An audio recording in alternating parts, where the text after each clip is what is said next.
in heaven, oh God, Lord, let your kingdom come. Have your way in us and pour out your spirit, oh God, Lord. Stir up our hearts, oh God. Amen. Hallelujah. We need you, Lord.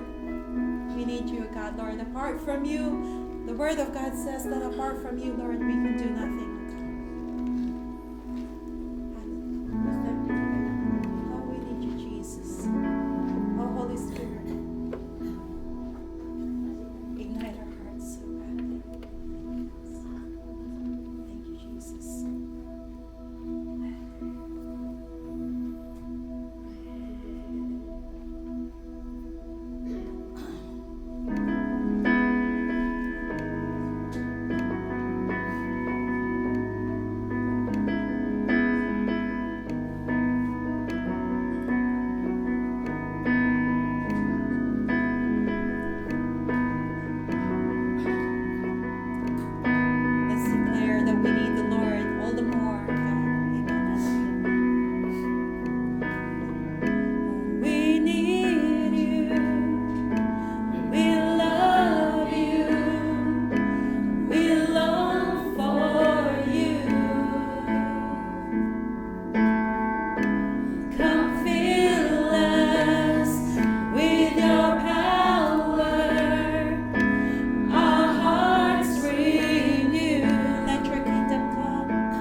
oh God, Lord, with your holy presence, oh God. Make this heart new, oh Lord, to desire for more of you and less of us, God. Thank you, Lord Jesus. Be glorified, God. Hallelujah.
What is due to your holy name, Lord.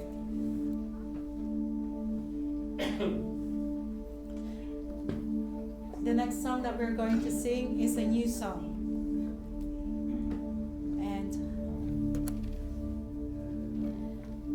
And this song has spoken to me powerfully. It's a declaration that the mighty name of Jesus brings healing. It brings freedom. And every confusion, every fear, they are broken in His presence. Amen. And I don't know what any of you are going through,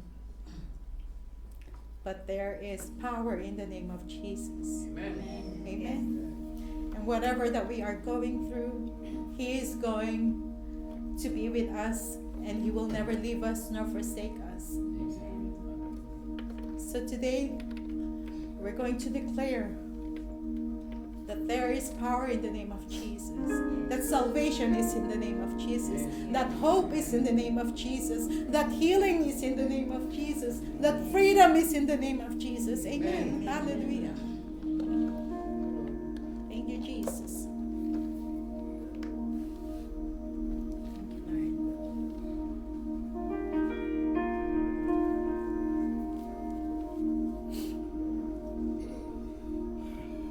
Thank you, Lord.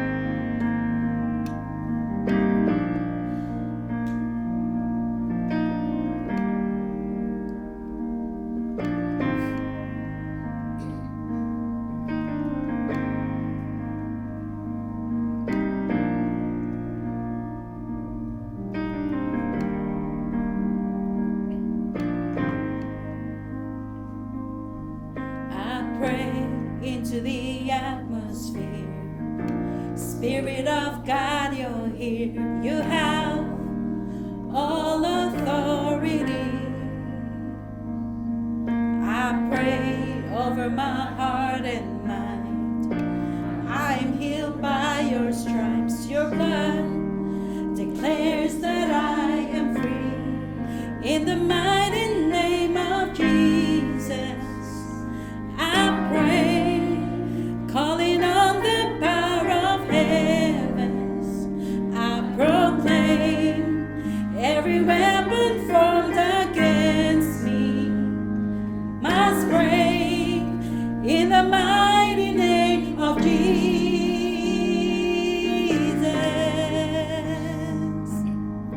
I draw a permanent boundary line. The enemy has no rights to come near my family. Hallelujah. No scheme could ever undo God's plans. No matter the circumstance, the cross has sealed my destiny. In the mighty name of Jesus, I pray, calling on the power of heavens. I proclaim every weapon formed against me must break in the mighty name of Jesus. In the mighty name of Jesus, I pray, calling on the power of heavens. I proclaim every weapon formed against me must break in the mighty name of Jesus.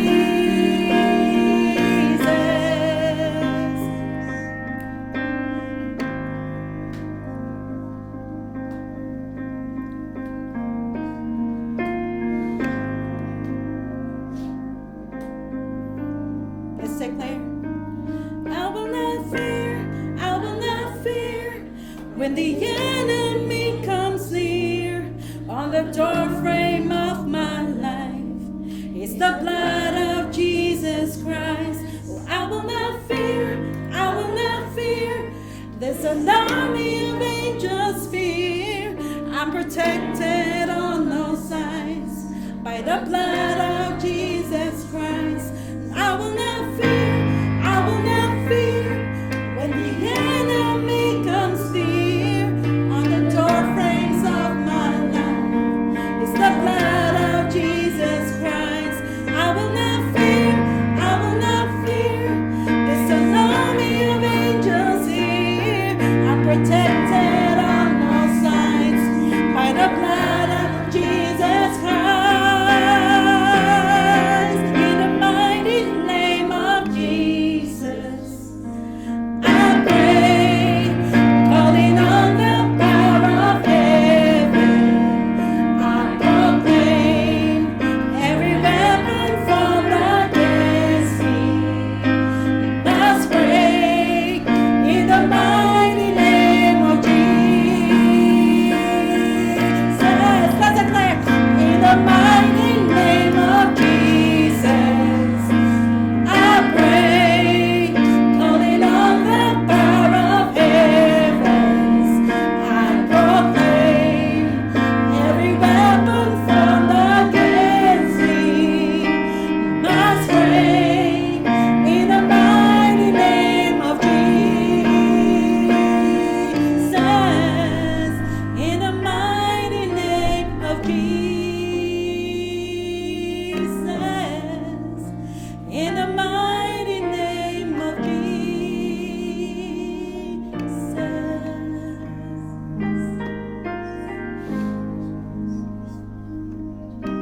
Oh, the name that has all authority, all the name that has all the power, the name that is above every name. So beautiful, so wonderful name, Lord Jesus. Hallelujah. You're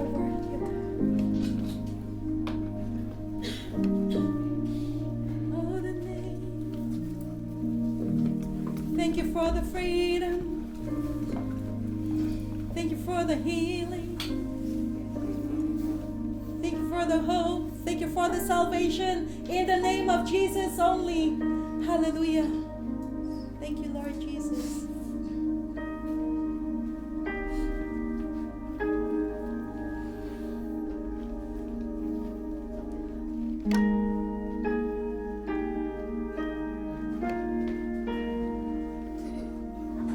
There's no word here to receive all glory and honor. Hallelujah. We worship you, Lord. Thank you, Jesus.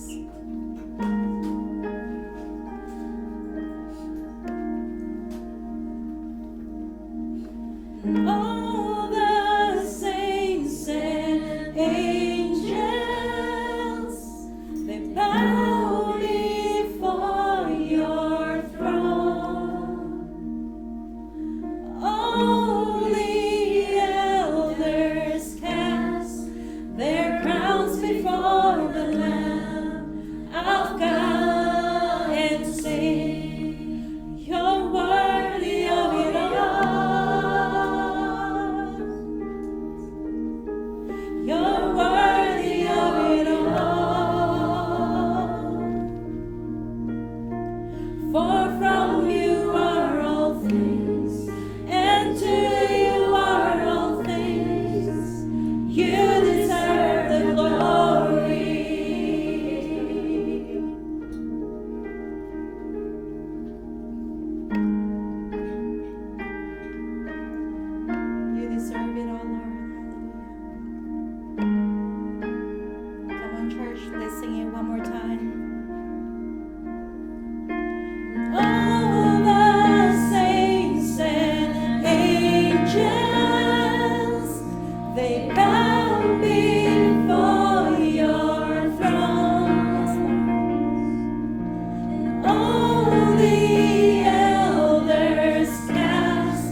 we're declaring He's worthy.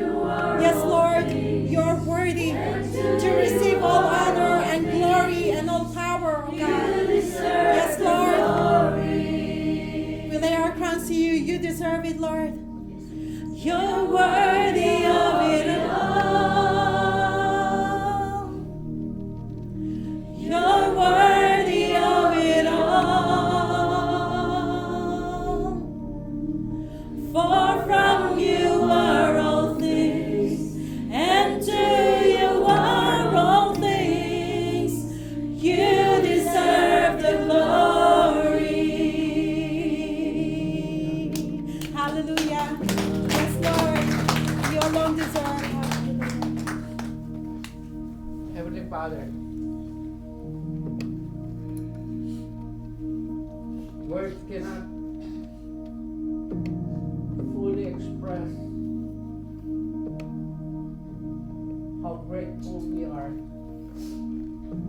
that you came to people who are undeserving, rebellious, ungodly, sinners.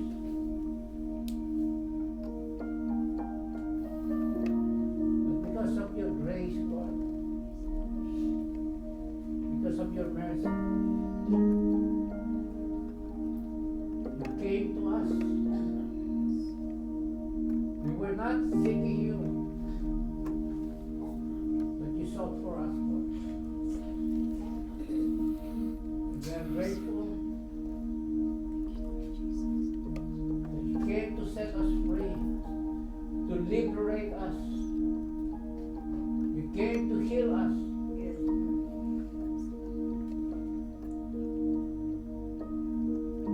You came to give us dignity. You came to give us integrity. You came to give purpose and meaning of our existence here on earth. That we are not created randomly or accidentally. You created us purposefully, Lord. You brought us back. You redeemed us. Yes. With the precious blood of Jesus, the name that is above every name, the name that speaks awesome power, the name that is the sweetest name of all, Yes. the highest name, the most powerful name. And we are thankful, Lord, that when you came to us, you touched our heart. You filled us with your presence. You saved us. You saved us from the pit. And now we are in your presence, Lord, and we are thankful, Father, that you healed our heart. You dealt the root of everything that separates us from you. Thank you, God, that we are here joining our voices together, declaring who you are. That you're the God that came to save us. You're the God that came to show His love, to manifest His love. His grace through your Son, our Lord and Savior Jesus Christ. You have set us free from the dominion of darkness. In Jesus' name.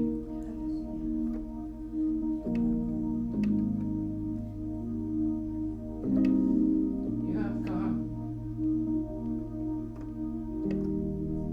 because of your amazing love.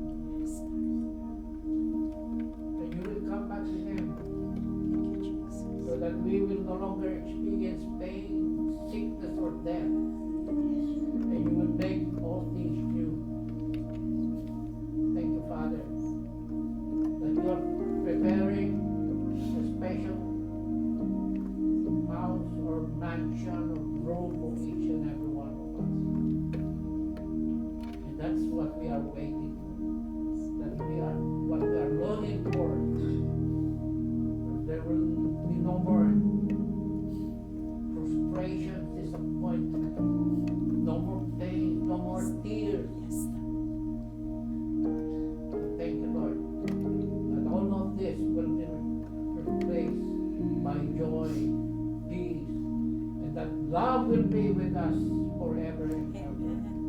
Amen. Thank you, Lord God. We give you praise, Father God. We declare our worship not just today, but every day as we walk in this life, heading toward that destination. We give you praise, Lord. Thank you in Jesus' name. Amen.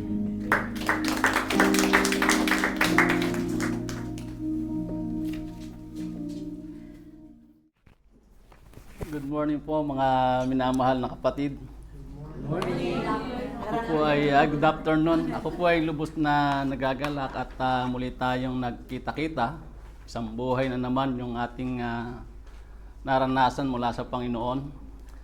Kaya po pagka tayo nagkikita-kita, sasamantalahin natin na ibigay natin yung pinakamadabis na pagbati sa ating mga kapatid sapagkat hindi natin alam yung araw at ang bukas na mangyayari sa ating buhay.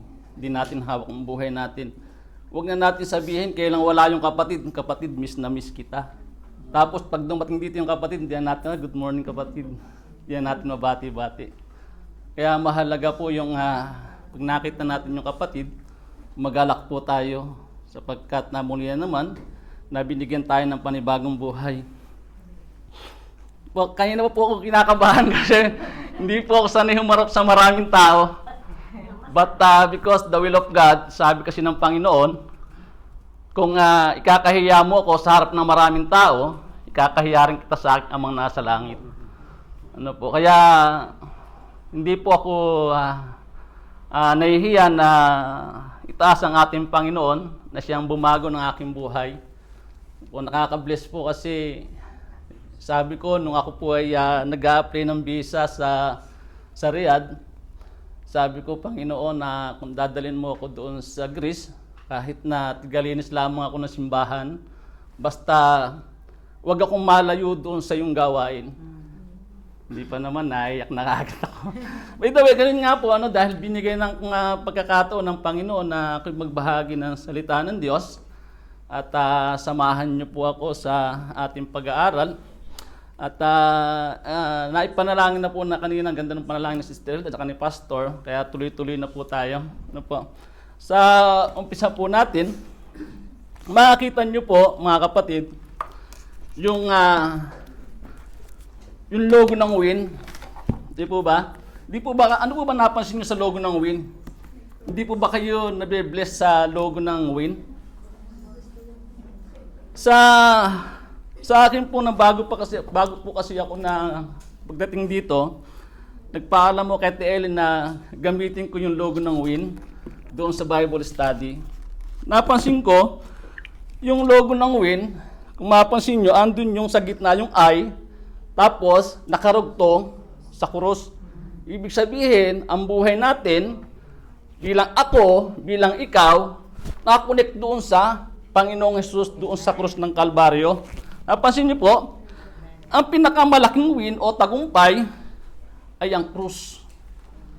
Na yung mga hindi naniniwala sa Panginoong Hesus, kung iisipin nila ay ang krus ay isang talo.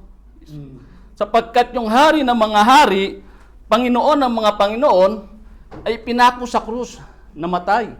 Di po ba? Hinampas, binugbog, kinutya. Pero sa mata ng Diyos at sa mata ng mga mananampalataya, ito po ang krus na ito ay isang malaking tagumpay sa mga Kristiyano. Sapagkat ang krus na ito, natalo ang kasalanan, natalo ang kamatayan, at natalo ang dyablo. At ang krus na ito, ang siyang nagpabago sa bawat buhay ng bawat isa sa atin. Amen po? At ang krus na yan, mga kapatid, diyan po tayo nagkakaroon ng bahagi sa katagumpayan ng ating Panginoong Hesus. Hindi natin, ang nagtatagumpay sa ating mga buhay, hindi yung ating sarili, kundi doon sa habag at biyaya ng Panginoon. Nagkaroon tayo ng mga mababait na employer because the grace of God. Kaya lagi po natin isasama yung mga employer natin sa ating panalangin, sapagkat sila ang ginagamit ng Diyos upang tayo ay pagpalain, masustain yung ating pangangailangan sa ibabaw ng lupang ito. At tuloy-tuloy na po tayo. Nakahanda po ba kayo? Amen. Ako po ay humihingi ng pasensya sapagkat ang aking mensahe ay Tagalog version. At hindi po lingit yun, hindi naman ako fluent magsalita ng English. Hindi po ako nahihiya na sabihin sa inyo na hindi naman ako nakatapos ng pag-aaral. But, sa tinawag tayo ng Diyos, doon sa lingwaheng ito, ayoko na maipilit na magsalita ako ng magsalita ng English tapos hindi nyo naman naiintindihan. Di ba? Dito tayo sa Tagalog, lahat naman tayo Tagalog. O yung pong hindi marunong mag-Tagalog, paki-explain na lang po doon sa mga, paki-translate na lang po ang ating mensahe. Yan po ang ating pong title sa umagang ito ay ang bagong daigdig. Bakit po kaya bagong daigdig? Ito bang ating tinutuntungan? Ano ba ang daigdig natin ngayon? Mga kapatid. Ang sabi po sa ating panimula, ano ang panlaban ng mga Kristiyano sa tuloy-tuloy na pagdausdos ng ating daigdig sa kasalanan at kapahamakan? Ano ang pananggalang natin sa mapang-akit at mapanggipit na buhay makamundo? Ito po ay mga tanong na marahil na bumabagabag kay Apostol Pedro sa nakita niyang kalagayan ng mga Kristiyano sa kanyang panahon. Sapagkat noong pa lamang po mga kapatid, noong unang panahon, ay pagulo na pagulo ang mundo. Pasama na po na pasama ang mundo. Kaya po isinulat po niya ang kanyang namamasid o nakikita at hinihikayat niya ang bawat Kristiyano na mabuhay na makadiyos sa gitna ng nabubulok na mundo. Ano palagay, nabubulok ba ang mundo ngayon? Kaya pasama na po ng pasama ang mundo ngayon. Kung gaano kasama yung mundo noon, mas pasama po ng pasama ang mundo ngayon, mga kapatid. Hinamon niya sila na asamin ang bagong langit at bagong lupa na tinatahanan ng katwiran. Ito pa rin po ang kailangang makita at tanawin ng bawat mananampalataya upang mailagay sa tamang lugar ang kanyang mga nakikita at naranasan dito sa mundong kasalukuyan. Kung ang inaasam ni Apostol Pedro ang bagong langit at ang bagong lupa, ay asamin din natin ang kanilang asamin ang bagong daigdig. Di po ba? Ano po ba inaasam natin? Ano po ba yung inaasahan natin kay Kristo, mga kapatid? Bakit tayo nandito? Ano po ba inaasahan natin kay Kristo? Magkaroon ng sasakyan? Magkaroon ng magandang bahay? Magkaroon ng maraming bank account? Mga kapatid, hindi po masama yan. Kailangan po natin yan sapagkat yan ay magagamit natin habang tayo nabubuhay. Ano po sa ibabaw ng lupang ito. But, habang tayo ay nagkakaroon ng mga ganyang uri ng biyaya, dapat hindi tayo nahihiwalay kay Kristo. Mas lalo pa tayong kumapit sa Kanya sa mga tinatamasa nating biyaya sa ating buhay. Huwag po yung mga kapatid na ipinanalangin tayo ng pastor o pinanalangin tayo ng mga kapatid na receive natin yung biyaya, tapos 2 buwan, 1 buwan, hindi na tayo makita sa church. Hindi po ba? Dapat habang tayong pinagpapala, lalo natin inaasam na mapalapit sa ating Panginoong Hesus. Kaya nga ang laki ganda po ng logo ng WIN. WIN tapos nasa gitna yung krus. Ito po isang tagumpay ng bawat Kristiyano na nanampalataya sa ating Panginoon. Magsimula po tayo sa pagbasa sa ating pong text, passage po natin. Ang sabi diyan, ngunit, ang araw ng Panginoon ay darating tulad ng isang magnanakaw. Sa araw na iyon, ang kalangitan ay biglang mawawala, kasabay na isang malakas na ugong, matutupang araw, buwan, at mga bituin. Ang mga mundo at ang lahat ng mga bagay na narito ay mawawala. At dahil ganito ang magiging wakas ng lahat ng bagay, mamuhay kayo ng may kabanalan at sikapin ninyong maging makadiyos. Habang hinihintay ninyo ang araw ng Diyos, magsikap kayong mabuti upang madaling dumating ang araw na ang kalangitan ay matutupok at ang mga bagay na naroon ay matutunaw sa matinding init. Naghihintay tayo ng bagong langit at ng bagong lupa na paghaharian ng katwiran sapagkat ganoon ang kanyang pangako. Nakita po natin kung ano yung mangyayari sa darating na panahon, mga kapatid. Dito po sa binasa natin, binabala po rito si Apostol Pedro, na paparating daw po yung araw ng Panginoon. Ano po ba yung gagawin ng araw ng Panginoon pagka dumating? Sasalubungin po niya yung mga taong mananampalataya na namatay ng una. At susunod po, kung tayo ay nabubuhay pa, sa ganung pagdating ng ating Panginoon, susunod po tayo nabubuhayin at kukuhanin dun sa alapaap, dun po tayo makikita-kita. Nawa nga po magkita-kita tayo dun pagdating ng panahon.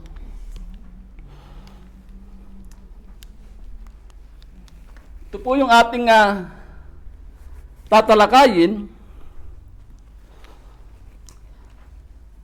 Ang bagong daigdig. Ano nga po ba ang bagong daigdig na inaasam ng mga Kristiyano? May inaasam po ba tayong mga mananampalataya sa ating buhay? Ano po ba yung inaasam natin? Siyempre, ang buhay na walang hanggan. Sino ba hindi gustong mapunta sa langit? Sabi nga ni Pastor, di po ba? Siyempre, lahat tayo gusto natin mapunta sa langit. Di ba? Sino po ba gustong mauna? Di ba? Siyempre, wala pa, mga kapatid. Di ba? Kasi, mahal natin ang ating mga pamilya. Gusto natin, yung salita ng Diyos, ay mapaabot muna natin sa kanila bago tayo baguhin ang buhay. Amen po? Amen. Kaya yan po yung ating tungkulin, mga kapatid. Yung salita ng Diyos na narinig natin, ay bahagi natin sa ating mga mahal sa buhay. Kung ayaw natin sila mapunta ron sa naglalagablab na apoy, ibahagi natin. Ano po?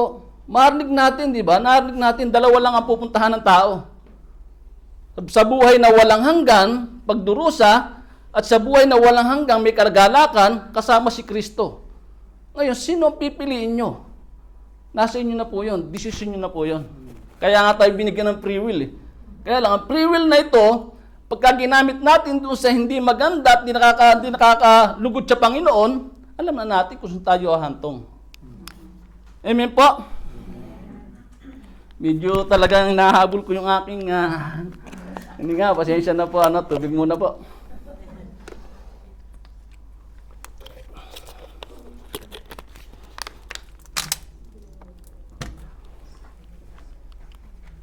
Ang bagong daigdig, yan po yung unang punto ng ating pag-aaralan. Ito ay ang kasalukuyang daigdig na papanibaguhin at babalik sa panimulang disenyo ng Diyos. Ano po ba yung kasalukuyang daigdig? Di po ba? Pasama ng pasama. Patayan dito. Di ba? War dito. Hanggang ngayon, Ukraine and Russia. Patuloy na naglalaban. Sa bansang Pilipinas, ano po ang nangyayari? Corruption. Politics, di ba? Ano nga? Rape. Drugs. Sapagkat kung paano kumikilos ang demonyo upang wasakin ang magandang disenyo ng Diyos sa mundong ito, hindi siya timitigil. Kung ang Panginoong Jesus nagdo-double time para tayo mailigtas, ganon din si Satan. Nagdo-double time din siya upang tayo wasakin, upang tayo makasama niya roon sa kanyang pinaroroonan. Mga kapatid, si Satan na parito upang pumatay, manira at mangwasak. Ba't ang ating Panginoong Jesus iniwanang panandalian ng langit para sa iyo, para sa akin, at para sa lahat na nanampalataya sa Kanya. Anong nais niya? Yung buhay na walang hanggan. Ganun po tayo kamahal ng taan ng Diyos. Nung si Satan ay nagkasala doon sa Ama, inilaglag siya kagad doon sa madilim na parte ng mundong ito. Pero noong tao na ang namamatay sa kasalanan, tumayo siya at isinugo niya ang kanyang bugtong nanak upang lahat tayo ay makaranas ng kaligtasan. Upang lahat tayo ay maranasan yung himala ng kagalingan nagmumula sa Panginoon. Amen po? Amen. Handa po ba kayo kung 3 oras ng mensahe natin? Kumain na po ba kayo? Kasi ang sabi ng Panginoon, di tayo nabubuhay sa tinapay at pagkain lamang. Nabubuhay tayo saan? Sa salita ng Diyos. Kaya I believe, nagsikahin na po kayo. Pang 3 hours po yata itong mensahe natin. Okay, patuloy po tayo. Ito ay ang kasalukuyang daigdig na pagpapanibaguhin at ibabalik sa panimulang disenyo. Titingnan po natin, babalikan po natin yung disenyo ng Panginoon doon sa daigdig. Sabi diyan, iisa lamang ang daigdig na nilikha ng Diyos upang gawing tahanan niya at nang likhain ng mga anak ng Diyos, makalangit man o mga tao. Ito ay nilikha niya mabuti at karapat-dapat sa kabanalan. Dahil sa paghihimagsik ng ahas, siya'y umakit din sa tao upang suwayin ng Diyos. Ang daigdig na ito ay nawala sa panimulang kayusan, tinakda ng Diyos. Hindi na ito karapat-dapat na tahanan para sa Diyos na banal at lahat ng mga banal. Bakit po kaya? Sapagkat ang lugar na ito ay nagkaroon ng bahid ng kasalanan. Nung po kasing nilikha ng Diyos yung Garden of Eden, wala pong kasalanan doon. Lahat ng nilikha ng Diyos ay banal. So, kung lahat ng nilikha ng Diyos ay banal, bakit nandun yung dyablo? Di ba? Banal ba yung dyablo? Hindi, makasalanan siya. Dyablo nga siya, di ba? Pero ina-allowed ng Diyos na matest yung ating pananampalataya sa Panginoon. Tulad ni Eva at ni Adan. Binigyan kasi ng free will si Eva at si Adan kung talaga bang susunod sa kanya sa pinag-uutos ng Diyos. Pero dahil nga ang nangyari, nagkasala ang tao, kaya yung Garden of Eden na ito ay sarado na, mga kapatid. Iniwan ng Diyos ang Eden kasama ng mga tapat na nilikhang makalangit. Ito po yung mga Elohim na kasama ng Diyos, mga kapatid. Siya yung nanahan ngayon na tinatawag natin langit. Humakbang ang Diyos upang ibalik sa Kanya ang taong nagkasala at ang nadamay na daigdig. Tingnan po natin, di ba? Nagkasala ang tao, damay-damay na to, pati daigdig, nadamay na. Pati hanggang ngayon, makikita natin, nadala-dala natin yung sinumpa ng Diyos doon sa mga tao. May mapuntahan natin yan. Upang ito ay muling maging karapat-dapat na tahanan at kabanalan ng katwiran. Ito ay ang kanya iginanap sa pamamagitan ng mga propeta noong una. At nitong huli ay nalubos sa pamamagitan ng ating Panginoong Hesus. Ito ang tinuturo ng mga apostol at inasam ng mga unang Kristyano. Babalik ang Panginoong Hesus upang humatol sa daigdig. Matutupok ang lahat at magsisimulang muli ang Diyos at ang kanyang mga nilikhang anak dito sa panibagong daigdig.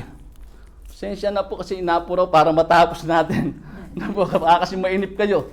At napakaganda ng inyong upuan, di po ba?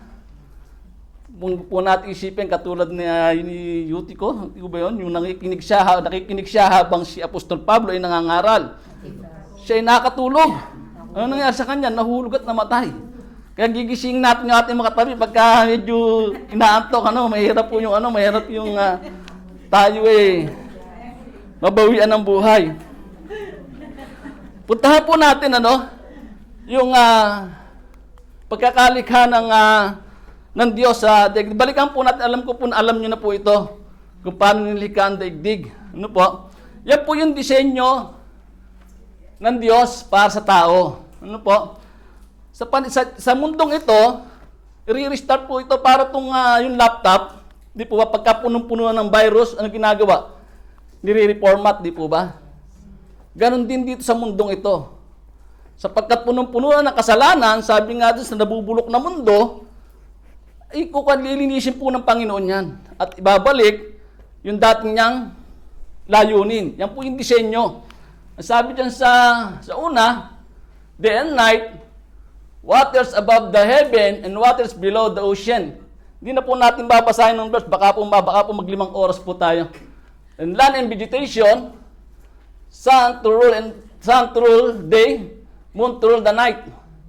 Pang-5 araw, birds to rule the heaven, fish to rule the sea. And God said, be fruitful, multiply, fill your domain.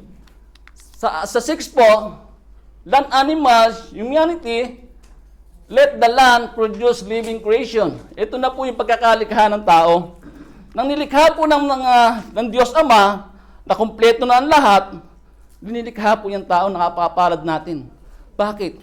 Sapagkat nang inilagay tayo ng Panginoon sa mundong ito, kumpleto na ang lahat. Kakainin, dadamitin natin, lahat na, binigay na sa lahat sa atin. Bakit hindi isang isda lang ay binigay?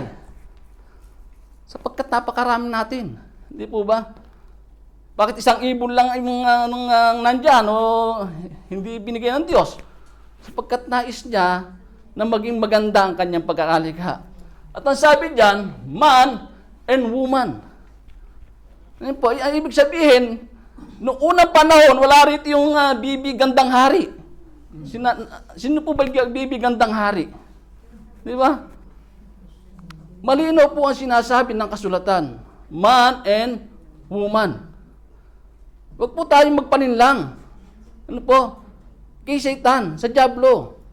Kaya nagkasala si Eva at si Adan kasi sa panilinlang ng Diablo. Noong pa man, nandun na scammer. Scammer na doon.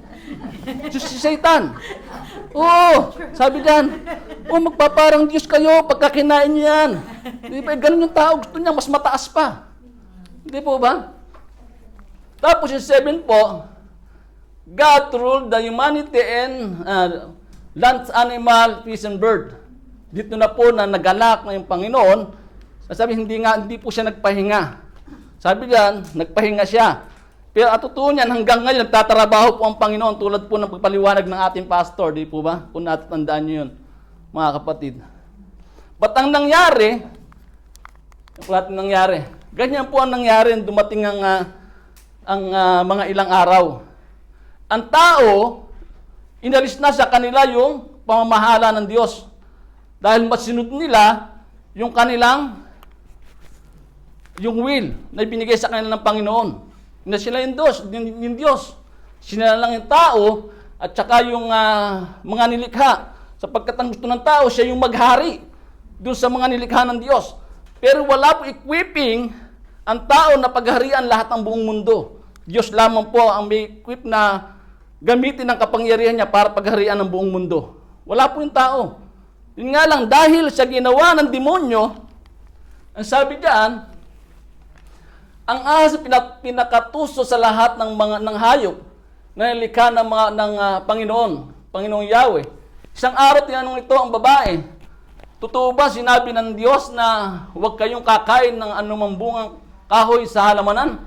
Sumagot ang babae, maaari namin kainin ang anumang bunga sa halamanan, huwag lamang ang bunga ng puno na nasa gitna niyon. Sinabi ng Diyos na huwag namin kakainin, nihipuin man ang bunga nito. Kung kami raw ay kakain ito, mamamatay kami. May warning na po, mga kapatid. Di po ba? Pero yung demonyo talaga scammer to eh. Tingnan niyo po. Ang sabi niya, ngunit sinabi ng ahas, hindi totoo yan. Sige, hindi totoo yan. Pilit na kinukumbinsi yung babae. Di ba? Hindi totoo yan. Sabi niya ganun. Hindi kayo mamamatay.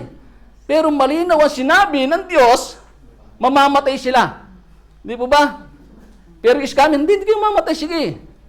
Sinabi lang iyon ng Diyos sapagkat alam niya kung kakain kayo ng bungang niyon, ay makakaunawa kayo. Kayo yung magiging parang Diyos. Yung minsan, yung tao, di po ba? Masyadong mahangarin. Binigyan na ng biyaya ng Panginoon, ng gusto pa, lagpasan yung kapangyarihan ng Diyos. Di po ba? Nangyayari sa ating buhay yan. May tumulong sa atin para magkatrabaho. Ang gusto natin, mataasan pa natin yung nagpasok sa atin sa trabaho. Siniraan pa natin yung kasama natin sa trabaho dahil gusto natin tayong maitaas. Nangyayari po ba yan? Amen. Nangyayari po yan. Kung ano yung nasa Bible, nangyayari sa buhay natin yan, mga kapatid. At sabi diyan, sa 6, ang punong kahoy ay napakaganda sa paningin ng babae. Kaya ingat po tayo, no? Sa pagtingin sa magaganda. Baka tayo ay ma-scam ni Satan. Bulagin tayo ng husto. Basta pagka binigyan kayo ng kapatner sa buhay, laging natin tandaan, siya na yung pinakamagandang babae sa balat ng lupa. Amen po ba? Huwag nating lagi nating iisipin sa ating buhay, yung sinimpaan natin sa harap ng Diyos at sa harap ng tao nung tayo binigyan niya ng mga kasama sa buhay. Amen po? Ang asawa ko namumula. Ay, lahay. Patuloy po tayo. At sa palagay niya, masarap ang bunga nito. Naisip din niya na kahanga-hanga ang maging marunong. Hindi mo masama ang maging marunong. Kaya huwag natin kakalimutan na kahit tayo marunong pa rin tayo magpakumbaba. Kahit na ang kausap natin tulad ko na hindi naman nakapag-aral, huwag naman natin na lapastanganin yung hindi mga nakapag-aral dahil sa'yo nakapag-aral. Amen po. Yung kakayanan ng hindi nakapag-aral, baka hindi nyo kakayanan yun. Yung kakayanan naman ng nakapag-aral, hindi namin kakayanan yun. Kaya kailangan magpasakop sa isa't isa. Kung paano nagpakababa ang ating Panginoong Hesus sa krus ng Kalbaryo, dapat ganun din tayo. Mga kapatid, patuloy po tayo. Dahil nga po sa kasalanan ng tao, tingnan po na, ito po ay kuwan lang to illustration lang po ito. Dahil nga po sa kasalanan ng tao, ang bunga ng maling pagnanais ng tao, ganito po ang nangyari ang mundo. Magulo. Di ba? Patayan dito, labanan dito. Di ba? Sa Iran, patuloy pa rin po ba ang labanan? Di po ba? Sa Pilipinas, patuloy pa rin ang labanan. Agawan ng mga territory. China and Philippines. Hindi po ba? Marami. Kaya nangyayari sinasabi sa Biblia, mga kapatid, pagulo na pagulo at pasama ng pasama ang mundo. Mga kapatid. Kaya dahil sa tao, naging mali ang pagnanais nito, nagkaroon po ng sumpa. Sumpa sa tao, sa babae at sa lalaki. Ang sabi diyan, sa babae naman, ito ang sinabi, sa pagbubuntis mo'y hirap ang daranasin, at sa panganak sakit ay titisin, ang asawang lalaki iyong nanasain. Pasasakop ka sa kanya't siya mong susundin. Sabi mga babae ito, papasakop daw po kayo sa mga asawa niyong lalaki. Hindi po ba? Nagpapasakop po ba tayo? Pagka hindi tayo nagpapasakop, mga kapatid, at ayaw magpasakop ng babae, tayo na yung papasakop. Kasi, tayo nang papasakop. Bakit? Kasi binigay sa'yo ng Diyos yan eh. May na-encounter po ako, 2 matandang lalaki. Doon sa part-time ko, habang yung asawa ko yung nagsasalita, sabi niya, if your woman is talking, your wife, sabi niya ganon, should be your silence. Di ako naman tahimik naman, siya lang ang salita ng salita. Then dumating ulit yung isang araw, nagpunta naman kami sa metro, kumuha ko ng ticket. Sama ko siya yung salita ng salita. She's your wife? Yes, sir. That's why you are silence. Sabi niya ganon. Di ba? Kung gusto mo na mapayapa at masayang pamilya, masayang asawa, di ba? Happy wife, happy life. Di ba? Happy wife, happy family. Hindi ngulit lalaki tayo. Nilikha rin sila ng Diyos para katuwang natin sa buhay. Hindi sila nilikha ng Diyos para gawin natin katuwang mga kapatid. Amen po ba? Kaya pagka nakatagpo kayo ng mabuti at mabait na may bahay, daig pa niya ang mamahaling alahas ang kanyang halaga. Daig pa niya ng ginto. Di po ba? Kaya huwag natin sasayangin. Yung sinumpa natin sa harap ng mga tao, sa harap ng Diyos, sa panunumpa sa ating asawa, huwag natin nahayaan na masira ito. Pagka mayroong maalig-aligit sa'yo, lagi mo nga alalahanin yung sinumpaan nyo sa altar. Di po ba? Yung magsasama kayo sa hirap at ginhawa. Hindi yung magsasama lang kayo sa anumang sarap sa buhay. Kundi sa hirap at ginhawa, mga kapatid. Dahil nga po sa kasalanan ng tao, ito na po yung sumpa sa lalaki. Hindi lang po yung babae may sumpa. Kaya mga boy, ingat tayo dyan. Sabi dyan, ito naman ang sinabi ng Diyos kay Adan. Dahil nakinig ka sa iyong asawa, nang iyong kainin ang pinagbabawal kong bunga, dahil dito sinusumpa ko ang lupa Sa hirap ng pagbubungkal, pagkain mo'y magmumula, mga damo at tinik ang iyong aanihin, halaman sa gubat ang iyong kakainin. Sa pagod at pawis, pagkain mo'y manggagaling, maghihirap ka hanggang sa malibing. Dahil sa alabok doon ka nang galing, sa lupang alabok ay babalik ka rin. Di po ba? Nararanasan natin to. Yung sumpa doon kay Adan, hanggang ngayon nararanasan natin to. Mga kapatid. Di ba? Ipagkain natin sa nanggagaling. Sa pagtrabaho natin, pinagpapawisan tayo. Di ba? Pag naglilinis ka ng bahay, pawis ka, nakakukuskus na inodoro, di ba? Oh, ganun yun. Kahit na po yung mayayaman, naghihirap din yan. At darating yung araw, yung kanilang mga naipon, at kung wala sila kay Kristo, mauubos din ito. Saan? Sa pagpapadoktor. Kasi darating araw, manghihina yung ating mga katawan. Kaya diyan, malinaw po yung sinasabi ng Biblia, na babalik tayo kung saan tayo nilikha. Saan ba tayo nilikha, di ba? Sa alabok. Yung katawan natin ito, na nabubulok, kung tayo ay nakay Kristo, papalitan po ito ng katawan na hindi na nabubulok. Para ito po yung glorified body, na makakapasok tayo dun sa buhay na walang hanggan. Kasi kung hindi tayo mag-glorify yung ating katawan, yung ating buhay, hindi tayo makakapasok dun sa bagong langit, bagong lupa. Mga kapatid. Okay na po ba yung sumpa? Naunawaan po ba natin yung sumpa mula sa lalaki sa babae? Hindi po ba? Magpapasakop po tayo, mga kapatid, sa bawat isa. Ito po dahil sa sumpa, dahil sa kasalanan ng tao, ito po ang mangyayari. Tutupukin. Sa pamamagitan ng apoy, ang daigdig. Ang sabi diyan, ngunit ang araw ng Panginoon ay darating tulad ng isang magnanakaw. Di po, tulad po ng isang magnanakaw pagdating ng Panginoon. Naka-experience na po ba kayong nakanakawan? Yung nadukutan kayo doon sa metro, sa bus? Di ba wala kayong kaalam-alam? Ganon din po at pagdating ng Panginoon. Wala tayong kaalam-alam. Pagkabalik ng Panginoon, bubuhayin yung mga unang nananampalataya sa Diyos. At pangalawa po, kung tayo nabubuhay pa, kukuhanin din po tayo. I-rapture po tayo at makikita-kita rin sa alapaap. Madalang po yung naniniwala dito, mga kapatid. Naniniwala lang po dito sa rapture yung mga nananampalataya kay Kristo. Hindi po ba? Kasi maraming hindi naniniwala kay Kristo. Pero nakikristo lang po ang tunay na kaligtasan. Nakikristo lang po yung tunay na daan at ang buhay. Yan po yung sinasabi ng Panginoon. Ang sabi diyan, sa araw na iyon, ang kalangitan ay biglang mawawala, kasabay ng isang malakas na ugong.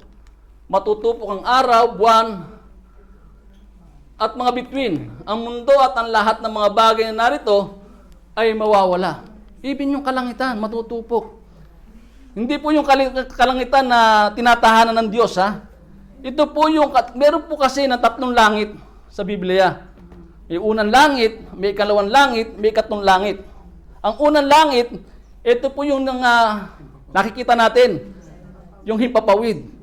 Yung ikalawang langit, yun po yung kinilalagyan ng mga bituin, mga araw, mga buwan. At yung ikalawang langit po, kung nabasa nyo na yung kay Daniel, mga kapatid, doon po naglalaban yung mga anghel saka yung espiritu ng demonyo. Sinabi po rin sa Book of Daniel yon na 21 days na nananalangin si Daniel para dumating yung katugunan dun sa panalangin niya. Pero tinugong kagad ng Panginoon yon. Hindi lamang po nakarating kagad dahil doon sa paglalaban ng demonyo at saka ng anghel. Hinarang po yun. Kaya alamin natin unang langit, ikatlong langit, kasi pagka hindi natin inalam yan, magugulat ka, bakit matutupok pati yung kinilalagyan ng Diyos? Hindi po. Sa Biblia po, ulitin ko po, merong 3 langit na nababanggit. Patuloy po tayo. At dahil ganito ang magiging wakas, ang lahat ng bagay, mamuhay kayo na may kabanalan. At sikapin ninyong maging makadiyos. May gagawin po ba tayo? Paano po ba tayo mamumuhay ng may kabanalan? Eh kung absent tayo sa prayer meeting, absent tayo sa Bible study, meron tayong naasahan, Sunday, oh kapatid, hindi mo na ako dadalo sa Bible study. Sa prayer meeting na lang. Dumating yung prayer meeting. Kapatid, pasensya na sa Sunday. Dumating na naman yung Sunday. Wala na naman. Paano tayo magkakaroon ng buhay na kabanalan? Hindi natin mapupulot sa kalye ito. Mapupulot natin ito sa salita ng Diyos, sa gawain ng Diyos. Hindi po itinuturo sa labas ito ng mga tropa-tropa natin. Itinuturo ito ng mga pastor na tinawag at pinili ng Diyos upang makarinig tayo ng magandang balita. Magandang balita ng kaligtasan tungo sa buhay na walang hanggan. Amen po ba? Palakpakan nga po natin ang Panginoon. Konti exercise po mga kapatid. Baka po kasi mapahimbing tayo ng konti eh. Patuloy po tayo. Habang hinihintay ninyo ang araw ng Diyos, magsikap kayong makadiyos, magsikap kayong mamuhay, magsikap kayong mabuti upang madaling dumating ang araw na ang kalangitan ay matutupok at ang mga bagay na naroon ay matutunaw sa matinding init. Tingnan po natin, di ba, matinding init. Naalala niyo sinabi ni Pastor doon kay Meshach, Shadrach, and Abednego? Di ba? Hindi pa yun, mga kapatid. May darating pang mas mainit doon. Di ba? Mas matindi pa ang darating. Sabi nga ni Pastor, mapasok ka lang ng kandilan, nagtatarang ka na, dito pa kaya. Di ba? Sino magkakaroon ng intensyon na mapunta ron sa nagdalagablab na apoy? Eh dito pa lang, apoy dito, hindi natin kaya. Di ba? Kaya sikapin natin. Mamuhay ng may kabanalan. Sikapin natin na laging makasama sa gawain ng Diyos. Naghihintay tayo ng bagong langit, bagong lupa na paghaharian ng katwiran sapagkat ganoon ang kanyang pangako. Mangyayari po yan. Hatol sa apoy ng mga trumpeta. Tingnan po natin, mga hatol sa apoy. Matindi po yung gagawing paglilinis ng Panginoon. Kung sa panahon ni Noe, ano po ang ginawang hatol? Baha. Nakipagtipan ang Diyos kay Noe. Walang flood control. Di ba? Walang flood control, sabi nga ni Pastor, di ba? Na hindi niya nagugunawin ang daigdig sa pamamagitan ng tubig. Tinupad po ng Panginoon yon. Pero nagkasalang muli ang tao. Ang nangyari, mas matindi pa sa baha ang mangyayari pagdating ng paghuhukom. Apoy. Mga kapatid. May naka-experience na nito nung panahon ng Sodom and Gomorrah. Mga kapatid. Dahil sa kasalanan ng tao, yung immorality ng tao, doon ka po kasi sa Sodom and Gomorrah, kung mababasa nyo, matindi ang kasalanan ng tao. Nag-aalay sila ng buhay sa mga Diyos-Diyosan, nagre-relasyon sila sa lalaki at babae, babae sa babae. Mga kapatid. Nakalagay po sa Biblia to, hindi ko po sinasabi na ako'y matuwid. Pero yun po yung sinasabi ng Biblia. Kaya po tinupok ang Sodom and Gomorrah dahil sa ganong kasalanan ng tao. Binibigyan po tayo ng warning upang mabago yung ating buhay. Huwag tayong umayon sa takbo ng mundong ito. Tulad po na sinabi ko kanina na nakasaad sa Bible, man and woman lang po.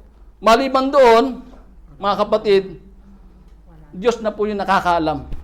Hindi ko po sila, mahal ko po sila, hindi ko po sila hinahatulan. Pero ang Diyos po yung nakakaalam.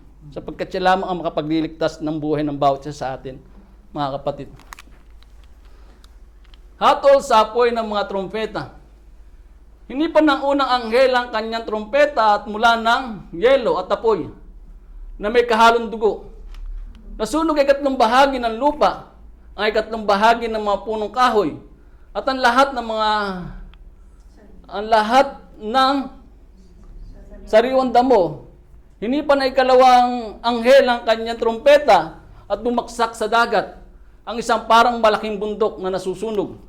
Naging dugo ang ikatlong bahagi ng dagat. Namatay ang ikatlong bahagi ng mga nilalang na naroon at nawasak ang ikatlong bahagi ng mga sasakyan dagat. Hinipan ang ikatlong anghel ang kanyang trumpeta at nahulog mula sa langit ng isang malaking bituing nagliliyab na parang sulo at bumagsak sa ikatlong bahagi ng mga ilog at mga bukal. Ang bituin ay tinatawag na kapaitan. Pumait ang ikatlong bahagi ng tubig at maraming tao ang namatay pagkainom nito. Kung napansin niyo po ito, at kung naaalala nyo, yung nangyari dun sa Egypt, na pinadala ng 10 salot, di po ba? Yung tubig, di ba, naging dugo, at marami rin pong namatay doon. Kung makita yung nangyari nung unang panahon, mangyayari sa pangitain ni John the Beloved, mga kapatid. Kung mapapansin nyo, bakit po ba puri ka ikatlong bahagi lang yung tinutupok, mga kapatid? Bakit? Sapagkat ang nais ng Diyos ay magsisi ang tao, magbalik loob sa Kanya. Sa Pilipinas, mga kapatid, nangyari, bagyo, baha, lindol. Nung may paparating na malaking bagyo, nang hindi natuloy yung bagyo, sino ang pinasalamatan nila? Si Sierra Madre. Oh, salamat, Sierra Madre. Di ba? Sa halip na Diyos ang kanilang pasalamatan, sa Sierra Madre sila nagpapasalamat. Ginawa pa nila ng imahe, ng image. Di ba? Ganyan po yung tao. Sa ganun pa lamang pong sitwasyon, nilalapastangan na po natin ng Diyos. Sapagkat yung may mangyayari sa ating kaligtasan, lagi tayong magpapasalamat. Kanino? Sa Diyos tayo magpapasalamat. Hindi rin sa driver na nababanggay ko, salamat sa driver, nakapreno, hindi. Sa Diyos ka magpapasalamat. Tayo kasi may tayong pasalamat sa mga imahe. Sa Diyos tayo magpapasalamat. Meron kang magandang buhay, magandang sasakyan, magandang trabaho. Di ba? Biyaya ng Diyos yan. Biyaya sa iyo yan, hindi para mapahiwalay ka sa Kanya. Biyaya sa iyo yan, para mas lalo kang kumapit sa Kanya. Kayang bawiin ng Diyos yan, mga biyaya na yan, mga kapatid. Kaya yan.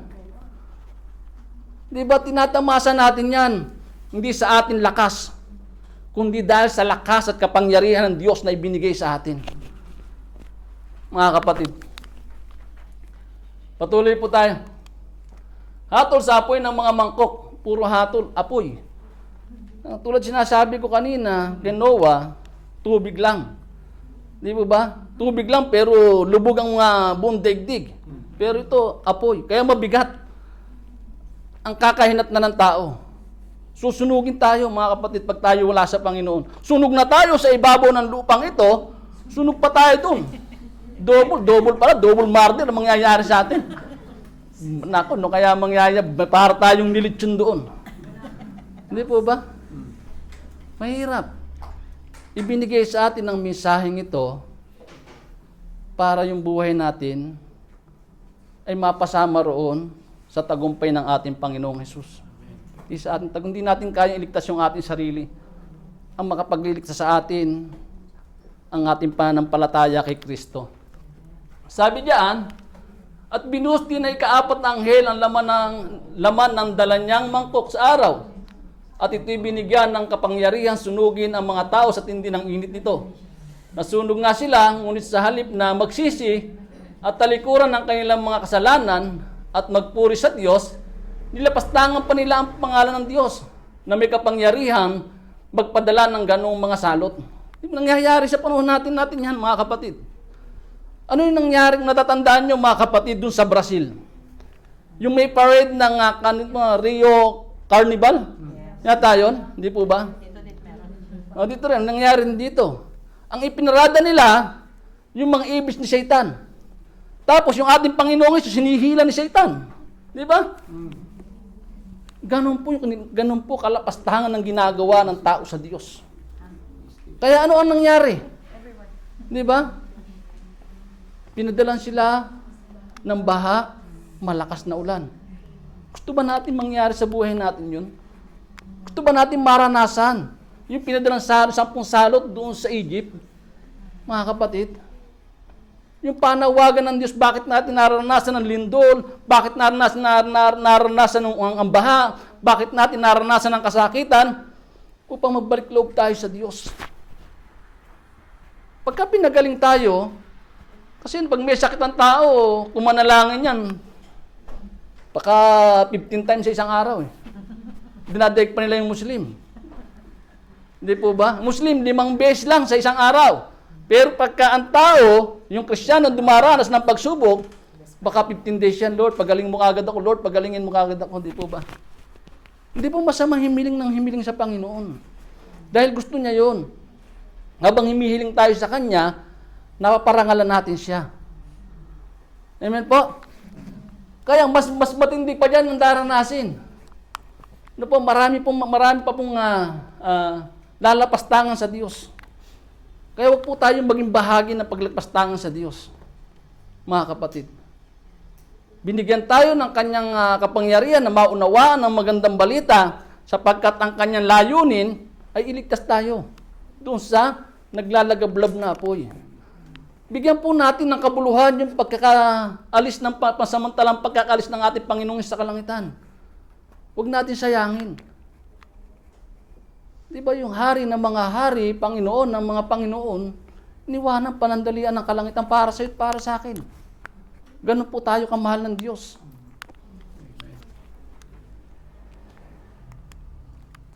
Hatol na po sa Gog at Magog.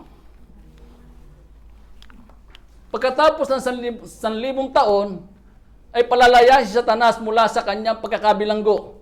Lalabas siya at dadayain ang mga bansa sa buong mundo. Ang Gog at Magog, titipunin niya ang mga ito at isasama sa pakikipagdigma. Ang hukbong ito ay magiging dami ng buhangin sa tabi ng dagat. Kumalat sila sa buong mundo at pinaligiran ang kampo ng mga hinirang ng Diyos at ng pinakamamahal na lungsod. Ngunit umulan ng apoy mula sa langit at tinupok ang mga kampo ni Satanas. At ang diablong nandaya sa kanila ay tinapon sa dagat na apoy at asupre na pinagtapunan din sa halimaw at sa huwad na propeta. Magkakasama sila ang pahihirapan araw at gabi magpakailanman. Si Gog at Magog po, ito po ay nabanggit nung sa Ezekiel. Mga kapatid, isang hari, isang pinuno na may kapangyarihan.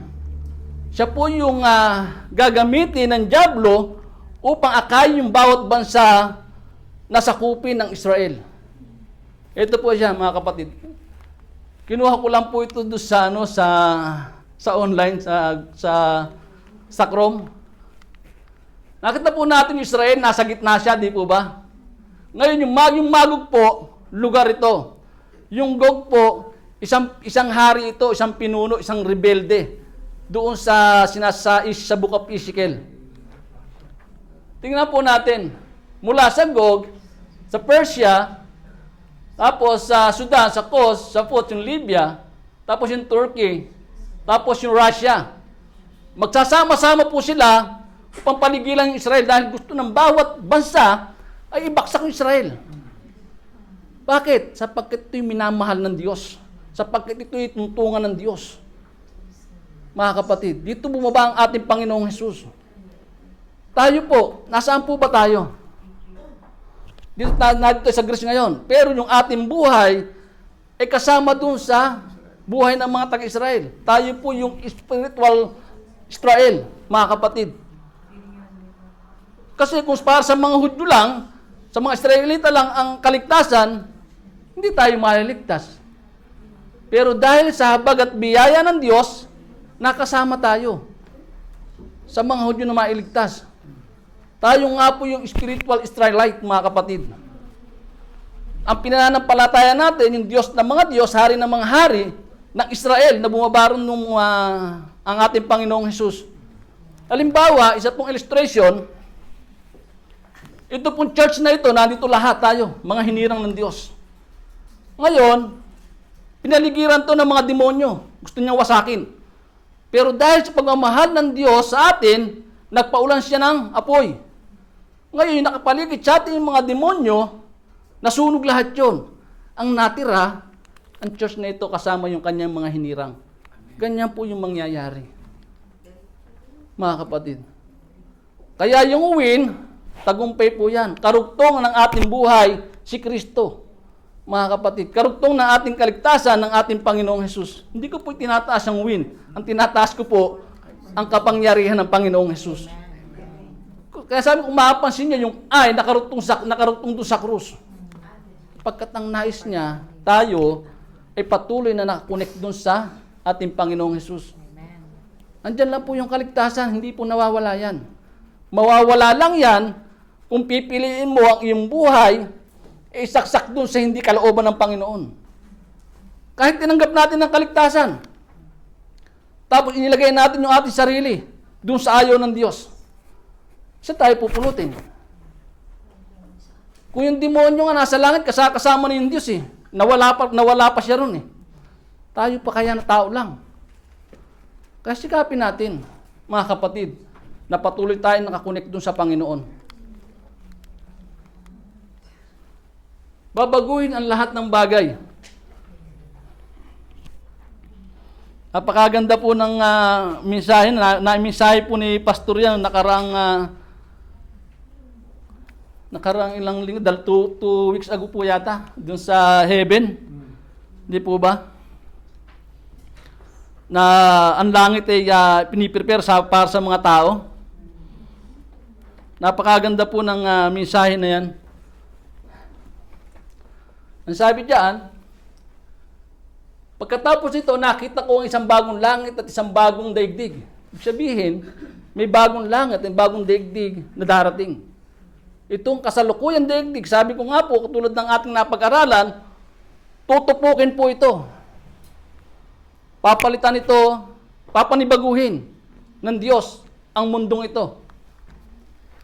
Wala na ang dating langit at daigdig. Wala na rin ang dagat.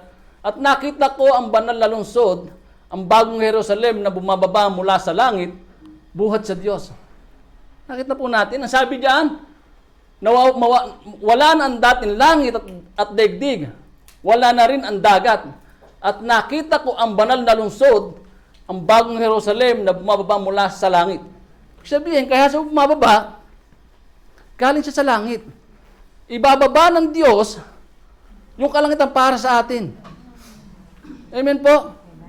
Kung tayo kamahal ng Diyos, siya pa yung bababa para sa atin. Kaya napaka-special naman natin sa Diyos. Siya pa yung baba para sa atin. Diba?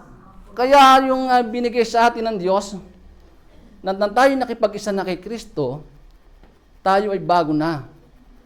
Wala na po tayo sa dati nating pagkatao. Di po ba? Kasi pagka patuloy pa tayo sa dati nating pagkatao, hindi tayo makakapasok dun sa bagong daigdig. Kasi binabago nga tayo eh. Binabago yung ating sarili, yung ating pamumuhay. Yun ang gusto ng Diyos, na makasama tayo dun sa buhay na walang hanggan. Gaya na isang babaeng ikakasal, maganda ang bihis, at handa na siya sa pagsalubong sa lalaking kanyang mga pangasawa. Sino po yung mga pangasawa nitong lalaking ito? Di ba? Tayong mga hinirang ng Diyos. Sapagkat ang ibinihis sa ating pananampalataya ang ating Panginoong Hesus. Matagpuan niyan po sa Galatians chapter 3, verse 26 to 27. Hindi ko na po nilagay dyan. Ang ibinihis sa atin, ang ating Panginoong Hesus, yung kanyang buhay. Kaya pagsalubong ng ating Panginoong sa atin, makikita niya yung ibinihis niya sa atin. Siya mismo. Like Christ nga tayo, di po ba? Ganun po yung mangyayari. Sabi, tingnan ninyo, ang tahanan ng Diyos ay nasa piling ng mga tao. Maninirahan siyang kasama nila at sila'y magiging bayan niya. Makakapiling nilang palagi ang Diyos at siya'y magiging bayan ng Diyos. Magiging Diyos nila. Yun po yung mangyayari. Pagbaba ng Diyos, makita na sa atin siya ng harap-harapan. Hindi yung katulad nung sa Old Testament, pag nakita mo yung Diyos, mamamatay ka. Pero dito, sa New Testament, pag nakita mo ang Diyos, mabubuhay ka. mararanasan mo yung kagalakan mula kay Kristo. Yun po yung malaki ang pagkakaiba na may Kristo sa puso. Meron tayong inaasahan sa pagdating ng panahon. Lahat tayo mamamatay. Lahat tayo babawian ng buhay. Lahat tayo magkakaroon ng karamdaman. Lahat tayo darating dun sa paghihirap. Pero ang pinakamalahat tayo, kaya mananampalataya ka o hindi, daraan tayo ng pagsubok. Pero ang mahalaga, meron tayong Kristo na inaasahan. Dumating man tayo sa ganung pangyayari, merong Kristo na magtataas sa atin. Merong Kristo na magbibigay ng buhay sa atin. Merong Kristo na sasagip sa atin doon sa naglalagablab na apoy.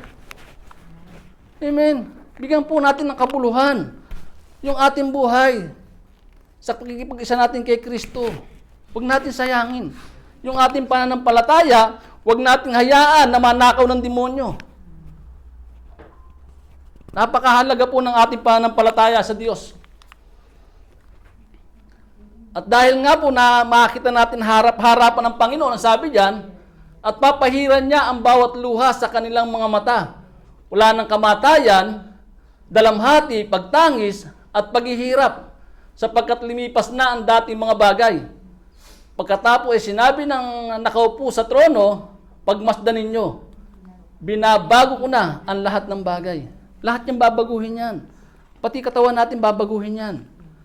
Kaya nga tao tinawag ng Diyos kasi gusto niyang mabago ang buhay natin. Amen po. Amen. Amen po. Amen. Purihin po ang Panginoon. I believe po nasusundan niyo po ba mga kapatid? Amen. Amen po. At mamaya po may magbibigyan ng exam si Pastor. Ha? Nasa pangalawa na po tayo. Ang bagong daigdig, ito ang daigdig na paghaharian ng katwiran. Dahil lahat tulan nga ng Diyos ang lahat ng masasama at kasamaan hanggang sa dulo ng 1,000 taon. Ang matira na lamang ay yaong mga sumusunod at nagpapasakop sa Diyos. Dahil dito, mapupuspos ang daigdig na kapayapaan at katwiran ng Diyos. Pagdating po ng 1,000 taon, hindi po yung, meron kasi sinasabi yung 1,000 taon, isang araw lang po sa Panginoon. Ito po, pagkatapos po ng rapture, tribulation, meron pa po 1,000 years. Dito na po mandadaya yung demonyo. Yung pananampalataya na pag-ewang-gewang, ano po, baka makasama madaya ng dyablo sa pagdating na 1,000 years. Hindi na po natin naabutin to, mga kapatid. Baka tayo pagdating ng Panginoon, babaguhin lang po, bubuhayin lang po tayo at bibigyan tayo ng katawan na hindi nabubulok. Mag-ahari ang katwiran. Ito na lang po yung babasahin ko. Yung naka-highlight na lang kasi nabasa na po natin kanina yan. Naghihintay tayo ng bagong langit at ng bagong lupa na paghaharian ng katwiran sapagkat ganoon ang kanyang pangako. Habang naghihintay po tayo, dapat natin gawin, mga kapatid, mamuhay ng may kabanalan. Magsikap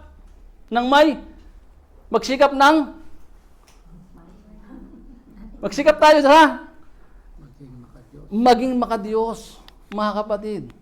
May gagawin pa tayo, hindi yung tinanggap natin si Jesus Christ, sige, ligtas ka na, bukas, babaptize na kita. Hindi po ganoon, mga kapatid. Magsisikap tayo. Kailangan matutunan natin bago tayo para maunawaan natin kung bakit ba tayo babautismuhan. Mga kapatid. Magsisikap tayo. Saan? Sa Bible study. Sa prayer meeting. Sa Sunday service natin. Hindi po ba? Gumagawa ang Panginoon ng paraan. Binibigyan tayo ng online, face-to-face. Hindi po ba tayo naman, nasaan tayo? Hindi po ba yan po gusto ng Panginoon? Pakita natin sa Diyos na tayo nabago na. Habang hinihintay natin yung kanyang pagbabalik.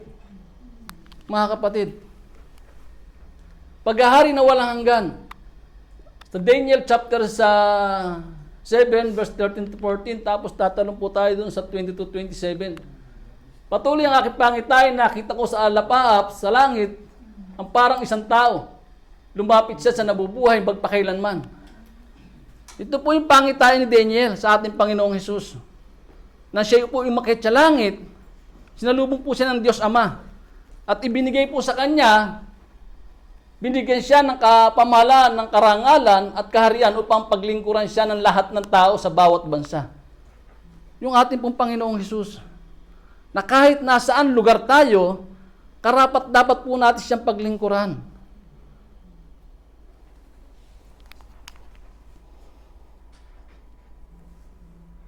Siya ang lahat ng tao sa bawat bansa at wika. Ang pamamahala niya ay hindi magwawakas at ang kanyang kaharian ay hindi mawawasak. Doon po sa buhay ng walang hanggan, meron pong iba-ibang wika din dyan. Yung mga slangs mag-English, nandun po yan. Yung mga Aramaic, Greek word, andun po yan. Pati Hebrews, andun po yung mga salita na yan. Pero yung po, mauunawaan na natin. Sapagkat binigyan na tayo ng pagkaunawa, sapagkat kasama natin ang ating Panginoon sa buhay na walang hanggan.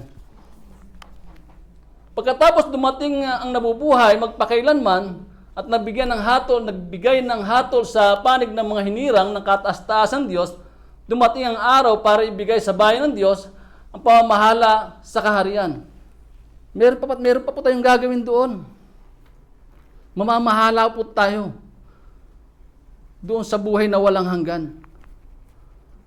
Mamaya po mahasilip natin yan. Marami po kasi pangitain doon sa buhay na walang hanggan.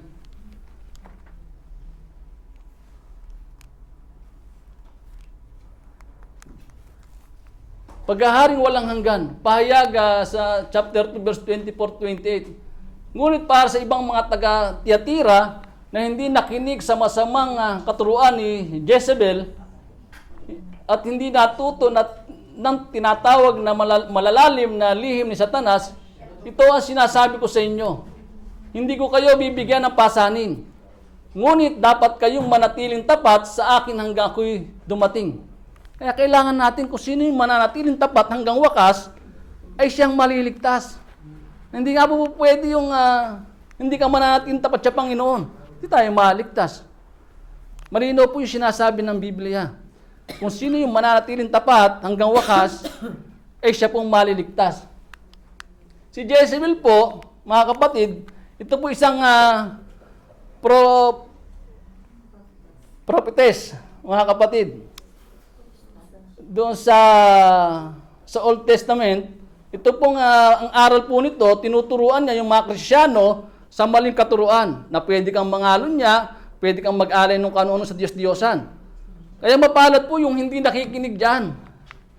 Ano yung pangako? Hindi ko kayo bibigyan ng pasanin. Yan po yung pangako ng Diyos. Kaya wag tayong makikinig doon sa maling katuruan. Makikinig tayo doon sa katuruan ng Panginoong Hesus, ng mga apostol, ng mga pastor. Upang maranasan natin yung kanyang pangako. Sa magtatagumpay at tutupad ng kalooban ko hanggang wakas, ibibigay ko sa kanya ang pamamahala sa mga bansa. Mamamahala siya sa pamamagitan ng tungkod na bakal at dudurugin niya ang mga bansa na parang mga palayok. Yan po yung misyon ng bawat isa, mga kapatid. Yan po yung misyon. Yung pong palayok nito, yung matitigas natin puso. Yan po yung wawasakin ng ating Panginoong Hesus upang tayong maging karapat dapat sa Kanya. Ibibigay ko ito kung paano ibinigay ito sa akin ng Ama, ibibigay ko rin sa mga magtatagumpay ang bituin sa umaga. Ang bituin po sa umaga, ito po yung ating Panginoong Hesus. Kung tayo magtatagumpay, makakasama po natin siya umaga at gabi. Pero doon po sa buhay na walang hanggan, sa pagkakabasa ko, wala na pong gabi, puro umaga na lang po yun. Sapagkat kasama natin ang liwanag, ang ating Panginoong Hesus. Nabibilisan po ba kayo? Binibilisan ko pa para di kayo mainip. Mga silip sa walang hanggan, ito na po yung prophecy kay Isaiah, doon sa buhay na walang hanggan. Makikita po natin dyan, sa mga darating na araw, ang bundok na kinakatuyuan ng templo ni Yahweh, ang magiging pinakamataas sa lahat ng bundok at namumukod sa lahat ng burol. Daraksa sa kanya ang lahat ng bansa. Maraming taon darating at sasabihin ng ganito, umakyat tayo sa bundok ni Yahweh, sa templo ng Diyos ni Jacob, upang maituro niya sa atin ang kanyang mga daan at matuto tayong lumakad sa kanyang mga landas, sapagkat sa Sion magmumula ang kautusan at sa Jerusalem ang salita ni Yahweh. Doon po nagsimula ang salita ng Diyos, mga kapatid. Siya ang mamamagitan sa mga bansa at magpapairal ng katarungan sa lahat ng mga tao. Kaya't gagawin nilang araro ang kanilang mga tabak. Sa buhay na walang hanggan po, wala na po rito yung umbagan. Wala na rito pong awayan. Yung kanilang mga sandata ay gagawin ng araro. Di po ba? At sabi niya, at karit naman ng kanilang mga sibat. Wala na po. Parang sa magsasaka. Di ba? Dahil wala kang alam dun sa mga ganun labanan, yan ang gagamitin mo para sa iyong buhay. Yung araro, ano po, yung karit, mga bansay di na mag-aaway at sa pakikipagdigma ay di na magsasanay. Di po ba tahimik na, kapayapaan na ron? Ganyan po sa buhay na walang hanggan. Mga kapatid, wala na rin sinasabi ng marites, si maripos, wala na po ron. Maripos mo na yan, di ba? Yung marites, di ba? Wala na rin yun. Di po ba? Kasi nga po rin, wala na, puro kapayapaan na lang po doon sa buhay na walang hanggan. Mga silip sa walang hanggan. Ang sabi ni Yahweh, ako ililikan isang bagong lupa at bagong langit. Ang mga bakas na nakaraan ay ganap na malilimutan. Malilimutan na po natin yung lumang daigdig. Kaya naman ako'y dapat magalak sa aking ginawa. Ang Jerusalem na aking nilika ay mapupuno ng saya at magiging masaya ang kanyang mamayan. Ako mismo'y magagalak dahil sa Jerusalem at sa kanyang mamayan. Do'y wala nang pagtangis o panaghuyman. Wala na po doon na pagtangis, wala nang karamdaman doon, katulad sinasabi doon sa pahayag, sa chapter 21, verse 4, di po ba? Sapagkat kasama natin ang Diyos, kasama natin yung ating dakilang manggagamot, mga kapatid. Ang mga sanggol ay hindi namamatay, lahat ng titira roon ay mabubuhay ng matagal. Tuturing pa rin ng isang kabataan ang taong 100 taon na. Di po ba? Kahit 100 taon ka na, ang tingin natin sa isa, kabataan pa rin tayo. Yung buhok ko na nalalagas na pagdating doon, makapal na po ulit ito. Yung katawan ko na nangihina ang tuhod, pagdating doon, malakas na naman po ako. Kung sa buhay na walang hanggan talagang papatuloy tayo sa paglilingkod ng Panginoon. Pinakikita po sa atin ito sa mangyayari upang manatili tayong tapat na naglilingkod sa Panginoon. Gusto natin ng magandang buhay, kay Kristo tayo. Gusto natin sa buhay na walang hanggan, kay Kristo tayo kumapit. At ang hindi umabot sila sa gulang na ito ay tuturing na sinumpa. Magtatayo sila ng mga tahanan, kanilang titirahan, magtatanim sila ng ubas at sila rin ang aani. Tingnan po natin, may gagawin po tayo doon. Pero, hindi na tayo makakaranas ng hirap. Puro kagalakan yun. Nagtatrabaho nga tayo, pero yung katawan natin hindi nanghihina. Malakas pa rin, tulad ng isang 100 taon na, malakas pa rin sila. Di po ba? Maging silip sa walang hanggan. Hindi tulad doon, una, sa bahay na ginawa, iba ang tumira. Sa tanim na halamay, iba ang nakinabang. Nangyayari po sa buhay natin yan. Nagpatayo tayo ng bahay, sino po ang nakatira? Nagtanim tayo ng buko, nagtanim tayo ng mga puno, sino po ang nakikinabang? Di ba? Nangyayari po sa buhay natin yan. Kaya mangyayari diyan din sa buhay na walang hanggan.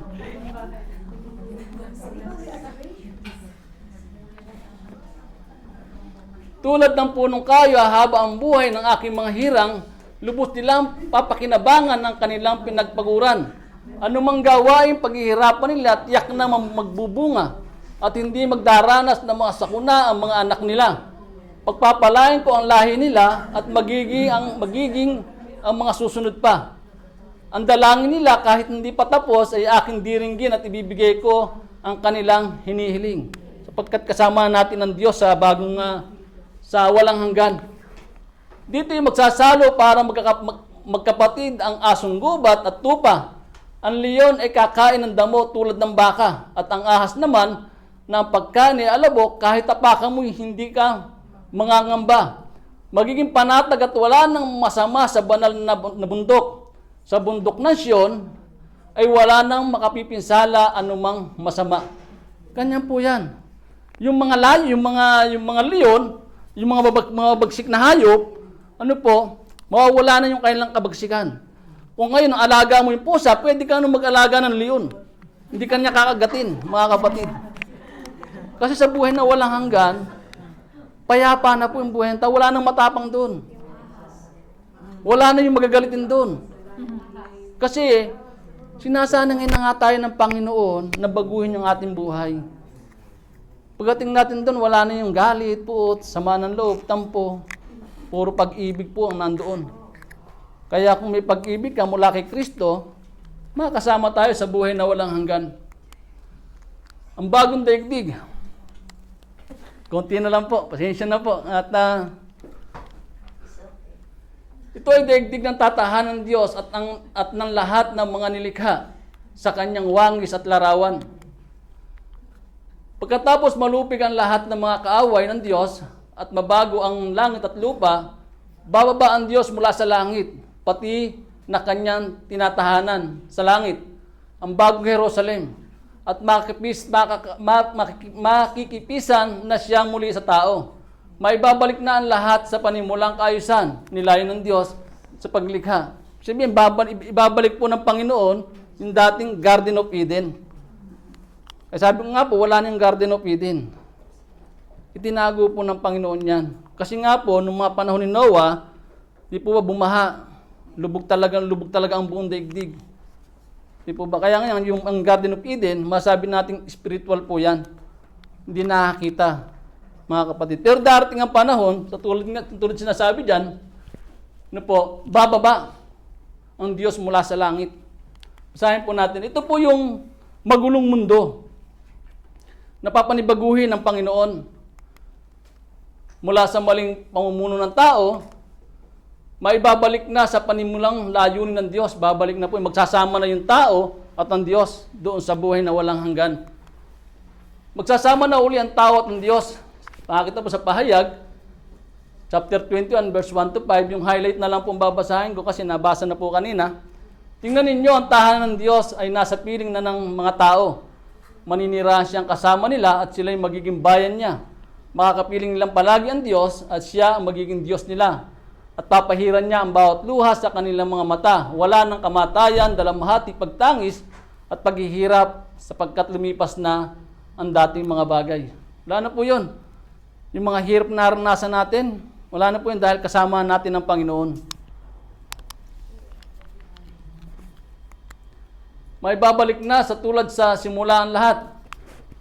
Sa pahayag naman po, chapter 22, verse 1 to 5, ipinakita rin sa akin ang anghelang ilog ng tubig na nagbibigay buhay. Ang tubig nito na silinaw ng kristal ay bumubukal mula sa trono ng Diyos at ng Kordero. Tumaago sa gitna ng lansangan ng lungsod. Sa magkabilang panig ng ilog na may punong kahoy na nagbibigay buhay. Ang bunga nito iba-iba bawat buwan at nakapagpapagaling naman sa sakit ng mga tao. Ang mga dahon nito wala roong makikitang anumang isinumpa ng Diyos. Ito na po yung Garden of Eden, mga kapatid, ibabalik po ng Panginoon. Yung puno na nagbibigay ng buhay, ay muli pong ibaba dito sa bagong daigdig. Makakita sa lungsod ang trono ng Diyos at ang Kordero. At sasabihin sa siya ng kanyang mga lingkod, makita nila ang kanyang mukha at masulat sa kanilang noo ang kanyang pangalan.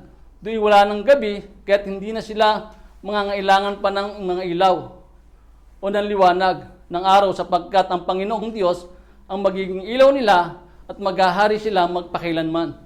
Sa buhay na walang hanggan, doon po hindi na kayo pwede magtipid sa kuryente. Mga kapatid, wala na pong brownout doon.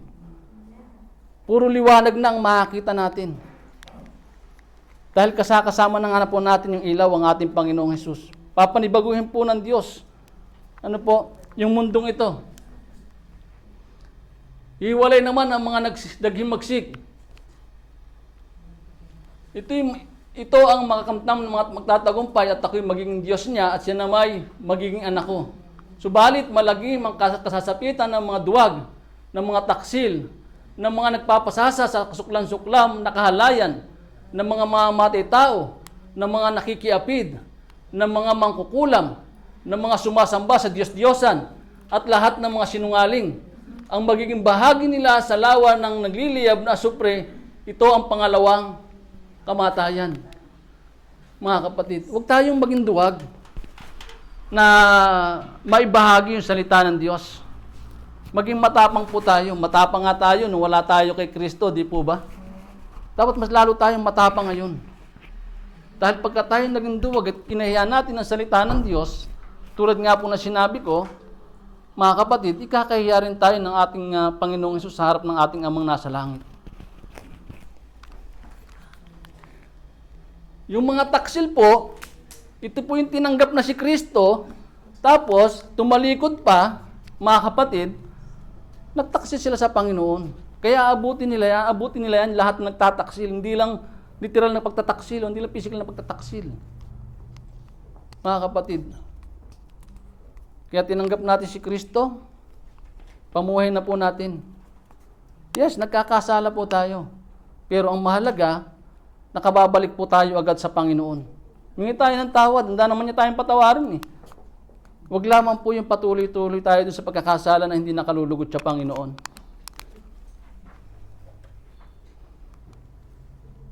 Ihiwalay naman ang mga naghihimagsik, patuloy pa rin po. Kung paano tatagal ang bagong langit, bagong lupa sa pamamagitan ng aking kapangyarihan, gayon tatagal ang lahi mo at pangalan. Tuwing araw ng pamamahinga sa pista ng bagong buwan, lahat ng bansa ay sasamba sa akin, ang sabi ni Yahweh. Sa kanilang pag-alis, makakita nila ang mga bangkay ng mga naghihimagsik laban sa akin. Ang uod na kakain sa kanila ay hindi namamatay, gayon din ang apoy na susunog sa kanila, ang kalagayan nila ay magiging kahiyahiya sa buong sangkatauhan. Makikita natin kung ano yung nangyayari. Pagkuha sa atin ng Panginoon, makita natin kung ano yung mangyayari doon sa mga suwail. Hindi po ba? Ang masakit lang, pagka nakita nyo ron, nakita nyo ako pala yung kinakain ng mga uod. Hindi po yun po yung pinakamasakit. Kaya wag po nating isipin, mga kapatid, na matatag tayong nakatayo. Tulad na sinasabi ni Apostol Pablo, baka habang sa aming pangangaral, habang kami nakatayo, kami pala ang mabuwal. Kaya napakahalaga po ng pananalangin ng bawat isa, mga kapatid. Sa aming binabahagi sa inyo ng salita ng Diyos, mas mabigat ang aabutin namin kaparusahan kung hindi po ito inaayon sa kalooban ng Diyos. At kung tama naman po yung aming binabahagi at hindi nyo naman sinunod, kayo naman po yung mananagot sa Panginoon. Pero yung parusa na mabigat sa aming mga nangangaral ay mabigat. Yun po ang hindi ko alam kung anong parusa ang mangyayari at magaganap pagka ang pinangangaral namin ay hindi tama sa kalooban ng Diyos.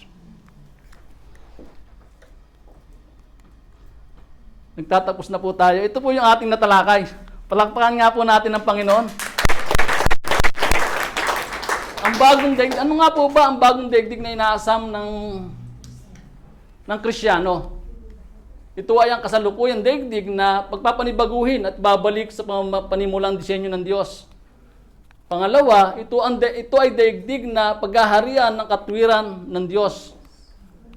Ito ay daigdig na tatahanan ng Diyos at ng lahat ng mga nilikha sa kanyang wangis at larawan. At bilang pong pagtatapos, ang sabi diyan, at dahil ganito ang magiging wakas ng lahat ng bagay, mamuhay tayo ng may kabanalan at sikapin natin maging makadiyos habang hinihintay natin ang araw ng Diyos. Magsikap tayong mabuti upang madaling dumating ang araw ng kalangitan ay matutupok at ang mga bagay na naroon ay matutunaw sa matinding init. Naghihintay tayo ng bagong langit at bagong lupa na paghaharian ng katwiran sapagkat ganun nga ang kanyang pangako. Pangako niya yan. Mangyayari po't mangyayari yan. Bakit hindi pa siya dumarating?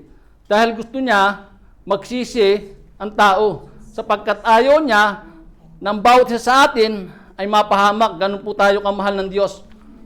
Ito po ang hikayat ni Pedro sa mga Kristiyano ng kanyang panahon. Ito rin ang hikayat ng Diyos sa atin. Mamuhay po tayo ng may pagsisikap sa katwiran at kabanalan. Maging handa tayo sa anumang oras pamamagitan ng pakikipag-isa sa ginagawa ng Diyos na pagliligtas sa mga tao.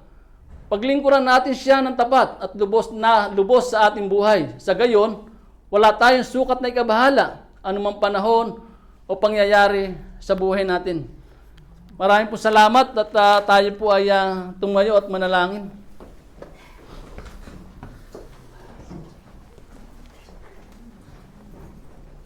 Pinapulot po ba tayong mensahe? Sige po, tayo po ay manalangin. Minsan pa natin purihin ng ating Panginoon. Hallelujah.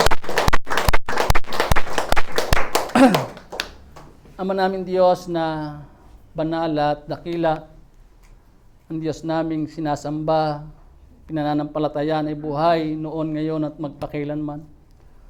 Salamat Ama sa aming Panginoong Hesus na ipinagkaloob mo sa amin. Binibigyan mo kami, O Diyos, ng pagkakataon na maligtas at makasama mo sa buhay na walang hanggan. Pinakita mo sa amin, dakilang Diyos, kung yung mangyayari at magaganap doon sa pangitain ni Isaias sa buhay na walang hanggan.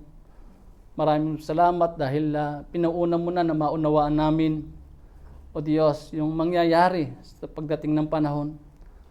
Kaya lubos kami, O Diyos, na lumalapit sa iyo, na patuloy mo kami, O Diyos, na turuan, O Diyos, sa lahat ng bagay na iyong kalooban. Kaya po kami nagpapasalamat, Panginoon, sa lahat ng pagsubok ng aming nararanasan, sapagkat siyang nagtutuwid sa aming mga likong pamumuhay. Kung di kami daranas ng pagsubok, hindi namin mararanasan ang kapangyarihan at kadakilaan ng aming Panginoong Hesus. Kung di makakaranas ng karamdaman, hindi namin mararanasan ng aming Panginoong Hesus ang siya naming dakilang manggagamot. Kaya sa oras na ito, Panginoon, inilalapit ko sa iyo, O Diyos, ang buhay ng bawat isa. Dakilang Ama, yung narinig namin na salita mo, hindi ko po salita, ito po yung salita mo, Panginoon, ay maging bahagi, O Diyos, ng aming buhay, habang kami, O Diyos, ay nakatapak sa ibabaw ng lupang ito. Pagbungahin mo, dakilang Diyos ang salita mo sa aming mga puso, upang yung aming katawang lupang ito, dakilang Diyos, ay sumunod doon sa iyong layunin, sumunod doon sa iyong kalooban, Panginoon. Hindi po yung kalooban namin ng masunod, nang kami po ay nakipag-isa na sa iyo, Panginoon. Ang nais namin sa aming buhay, dakilang Diyos, ay ikaw yung mamahala ng aming buhay na ito, Panginoon. Umaasa kami, dakilang Diyos, sa iyong pangako na darating yung panahon, dakilang Ama, kung paano mo binuhay ang aming Panginoong Hesus. Ganun din ang mangyayari sa buhay namin. Bubuhayin mo kami at sasama mo kami roon sa buhay na walang hanggan.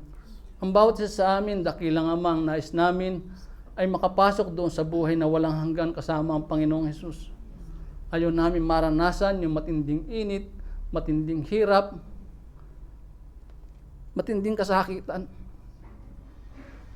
Dumarating man kami ng pagsubok, dumarating man ang kasakitan sa buhay namin, ikaw yung aming inaasahan sa lahat ng ito, na magbibigay sa amin ng kalakasan upang ito mapagtagumpayan namin.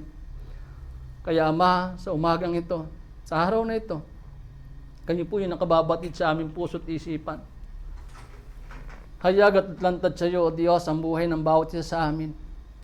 May mga pinagdaraanan, hirap, kasakitan, may pinagdaraanan ng pagsubok, may pinagdaraanan sa pamilya, sa asawa, sa anak, sa mga kamag-anak, Panginoon. Ama, hinihiling at dinadalangin namin, O Diyos, sa makapangyarihang pangalan ng aming Panginoong Hesus. Na ipagkaloob mo, O Diyos, na muli, na mabikis yung mag-asawa na nagkaroon ng anumang issue, Panginoon, sapagkat ito yung layunin mo. Ang sabi mo, Panginoon, ang pinag-isa ng Diyos ay hindi pwedeng paghiwalay ng tao. Dakilang Diyos, kaya turuan mo kami, O Diyos, na patuloy na matuto sa iyong salita at ito'y may pamuhay namin. Salamat sa buhay ng bawat isa, sa mga kaluluwa, O Diyos, na dinala mo sa 4 na sulok. Dakilang Diyos ng building ito, ikaw yung maghari at maparangalan at madakila sa buhay ng bawat isa. Panginoon, maraming pong salamat, O Diyos, sa iyong habag at awa na patuloy mo, O Diyos, na ipinararanas sa amin. At dalangin ko, O Diyos, sa buhay ng bawat kapatid ko, O Diyos, na dinala mo sa lugar na ito. kung paano mo sila iningatan, ginabayan, at makarating, O Diyos, sa tahanang ito.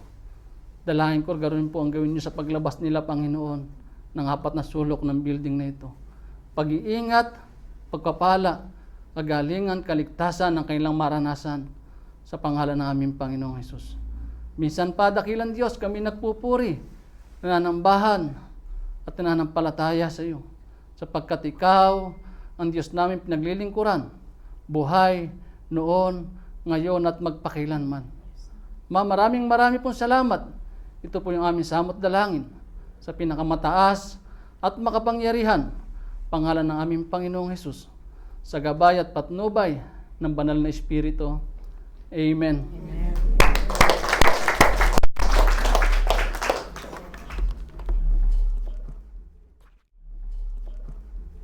Let us bow our heads. May the peace of God that surpasses all understanding be upon us all. The presence of God, the love of Jesus, the fellowship of the Holy Spirit be with you all. Go out in faith and be a powerful and effective witness of who God is. Amen.